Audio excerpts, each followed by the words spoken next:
Bonjour Michel Juvet. Bonjour. Donc après la crise de 2008, certains annonçaient la fin du dollar, d'autres la fin de l'euro. Mais on voit aujourd'hui l'émergence d'une nouvelle devise, le Bitcoin, dont on parle beaucoup. De quoi s'agit-il exactement? C'est simplement une monnaie électronique virtuelle que l'on utilise sur Internet pour effectuer des paiements. Plutôt que d'acheter ou de verser de l'argent en francs suisses, dollars, euros, vous payez ou vous recevez des bitcoins. Mais peut-on réellement parler d'une monnaie? Pour parler d'une monnaie, il faut qu'au moins 2 personnes l'utilisent et il faut qu'il y ait un trafic de paiement. Et bien, dans le cas du Bitcoin, c'est vraiment le cas. Il y a beaucoup de monde qui s'est mis à l'utiliser cette année et il y a un vrai trafic des paiements. Ceci dit, cela reste une vraie monnaie virtuelle puisqu'il n'y a pas de banque centrale ni d'État derrière. Donc absence de régulateur, mais avec des paiements facilités, sans intermédiaire. Aujourd'hui, avec le Bitcoin, on n'a plus besoin des banques. Absolument, et c'est ce qui fait son succès, c'est qu'il n'y a plus de frais bancaires quand vous faites un paiement. C'est rapide et bon marché. Et peut-on dire aujourd'hui que les esprits critiques face au Bitcoin sont rétrogrades? Un petit peu, parce que derrière, il y a quand même une belle technologie.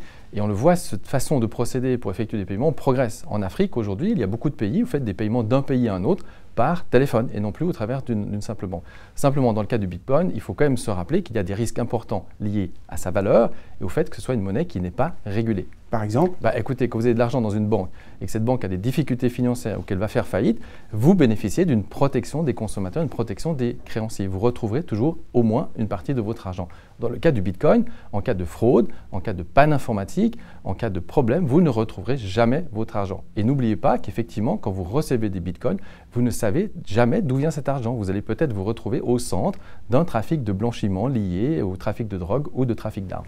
Mais revenons sur sa valeur, quelle est-elle exactement? On ne sait pas, puisqu'effectivement, il n'y a pas d'actif réel derrière, il n'y a pas d'organisme qui crée un nombre particulier de Bitcoin, il y a simplement un prix qui est aussi entre l'offre et la demande. Et c'est ce qui fait qu'il y a une grande volatilité dans le cours de cette devise.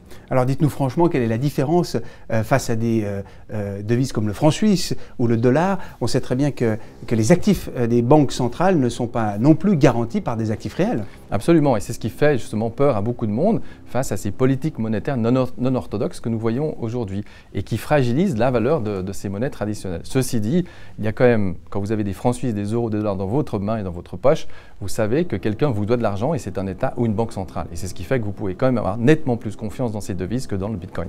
Donc pour Noël, vous n'avez pas demandé de Bitcoin? Écoutez, ça fait longtemps que je ne crois plus au Père Noël dans les histoires de devises et qu'effectivement, quand vous voyez que le cours du Bitcoin est passé de 200 $ au mois de novembre à 1200 au mois de décembre et qu'aujourd'hui il n'en vaut plus que 600 ou 700, on voit bien qu'il y a derrière pas du tout de valeur qui est très très réelle. Et puis je dirais qu'effectivement, pour commencer à utiliser du Bitcoin, j'attendrai que cette monnaie soit effectivement autorisée et régulée dans le système bancaire international. Merci beaucoup Michel Juvet pour ces explications et nous vous souhaitons à tous de très belles fêtes de fin d'année. Merci Jean-Baptiste.